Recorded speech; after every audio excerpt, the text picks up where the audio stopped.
It goes without saying that we are all product of our choices. So choose wisely. Because if you don't choose wisely, our choice has consequences.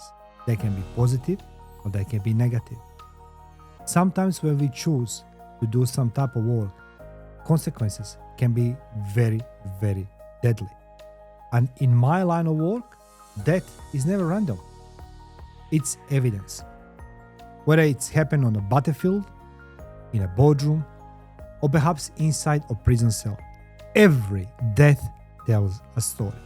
A story of what? A story of greed, of deception, and of consequences. And lately, in the world of cryptocurrency, that story keeps ending the same way, with a body.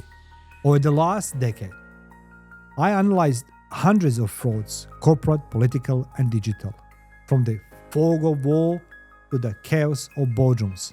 One thing never changes. Deception follows a pattern. You identify modus operandi, you understand the psychology, and you listen. You listen for the silence that follows every great lie. Now, when I applied that same investigative lens to crypto and bitcoins, I found an industry built on illusion and increasingly haunted by its own dead founders.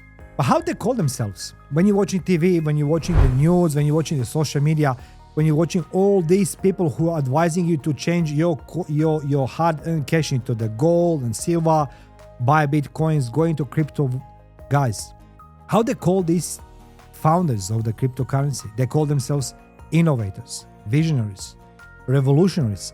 They promised us financial freedom, a borderless utopia written in code. Because that's what you get when you invest your money. You get the code. But like every empire built on belief, it began with charisma, not truth. Let me just illustrate this to you with a couple of those very well-known cryptocurrency queens and kings. Ruja Ignatova, Faruk Özer, the digital patriot of Turkey, Nikolai Mushegian, the genius coder who dreamed of decentralization. Each one brilliant, each one convincing, and each one now gone. Now, I met their kind before. Where? Well, let me share this with you. For those who don't know, I spent 1,800 consecutive combat days in a war. As well, my life experience and my work experience comes from military and diplomatic intelligence services.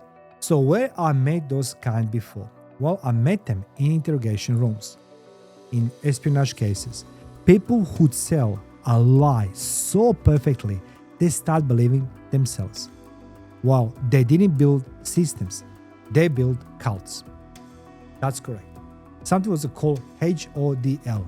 That became scripture. HODL. To the moon becomes a prayer. And the faithful followed even as the walls burned around them. Let me start with a fraud, how it begins. Every fraud begins the same way, with trust. That's the fact. Fraudsters have the imagination. That's what they have. You don't use imagination when you invest money. You see the end of game.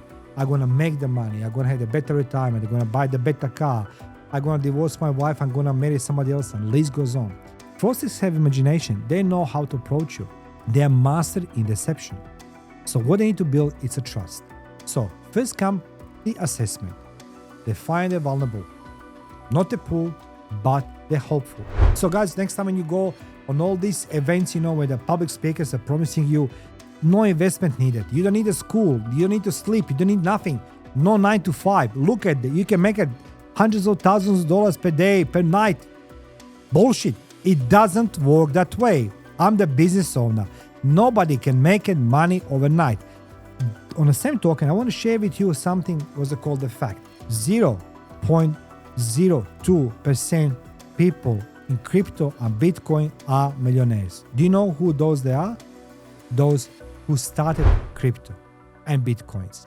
They are millionaires. Not you, not me. It's not designed for you. You are somebody who attended some amazingly public speaking event where there's some coach, a guru, a business coach, an NLP coach, and life coach, and the list goes on, promising you earth and heavens. That's why they collected data about you. They don't need somebody who is a poor, but hopeful. The ones desperate to believe they can escape their own reality. Wow, Matrix. Then comes recruitment. As I say, grand conferences, promises of freedom, digital patriotism. Emotion replaces evidence. Next comes the handling. When questions arise, they manage perception. They lay withdrawals, announce technical upgrades. You need to put another $5,000 so you can withdraw your $10,000. Somebody hack out systems, website is down, I can't find. And somehow you're dealing with the person who lives on the other side of the world in mommy's basement, stealing your money. You can't reach them because they're hiding themselves behind the digital wall, and you never see your money. A playbook I've seen in intelligence operations. Control feedback loops designed to pacify, not to inform. And finally comes the closure, or better say collapse. When the lie outgrows the liar. One of two things happen. Pay attention. Either they vanish or they vanish different way. They die. That's how it is. Let me just remind you recent deaths. Faruk Özer is sentenced to over 11,000 years in prison. I'm not sure that somebody's get that type of prisons except in the US, like 5 consecutive, life terms in prison. I don't know, but 11,000 years in prison. What they call this? It calls the justice. But weeks ago, guards found him hanging in his cell. What they say, of course, when you hang in your cell, it's a suicide. Maybe. But I've seen too many convenient suicides to talk about this as a face value. I can't take this as a face value. When the truth threatens too many people, silence becomes the currency. So, when we talk about conspiracy theory and the truth, the only difference between those two terms is time. But when it comes to somebody who was handling millions and millions of dollars, suddenly find themselves hanging in a prison cell, well, that's where the truth threatens too many people. And silence becomes the currency. Silence. There's a lady called Ruja Ignatova, crypto queen. Oh my God, you should see her public performances. October 2017, she boards the flight from Sofia to Athens, Bulgaria to Greece, and then disappears. Interpol can't find her. FBI can't find her. But rumor says she was killed by Bulgarian mafia. Others say she's in Dubai under new face. We don't know this. Either way, she mastered the ultimate deception, disappearing so completely that the truth itself lost jurisdiction. Nikolai Mushegian, a coda, a purist. Days after tweeting he might be suicide, he tweeted his body washed ashore in Puerto Rico, wallet and keys still in his pocket. Is it a coincidence? I don't think so. Or did he know too much about the underbelly of decentralization, where anonymity becomes a shield for organized crime, and freedom, so-called freedom, becomes the perfect cover for laundering power?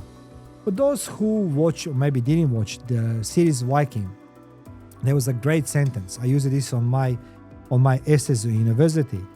Power attract the worst and corrupt the best. That's what the power is. Now, when it comes to these deaths, it's different stories, different deaths, but they have a same ending: belief, deception, isolation, and extinction. What I learned in war, I learned that victory reveals character faster than defeat. The same applies here. Remember this: technology never redeems character. But brilliance without conscience is just weaponized ego. They thought blockchain could purify greed. But technology doesn't erase human weaknesses. It actually amplifies them. And power is addictive. Even digital power. When nobody questions you, you start mistaking applause for truth. What is that? Greed? Well, of course. It's the oldest virus on earth. Greed. It's the oldest virus on earth. You want something what your friend has, your family member.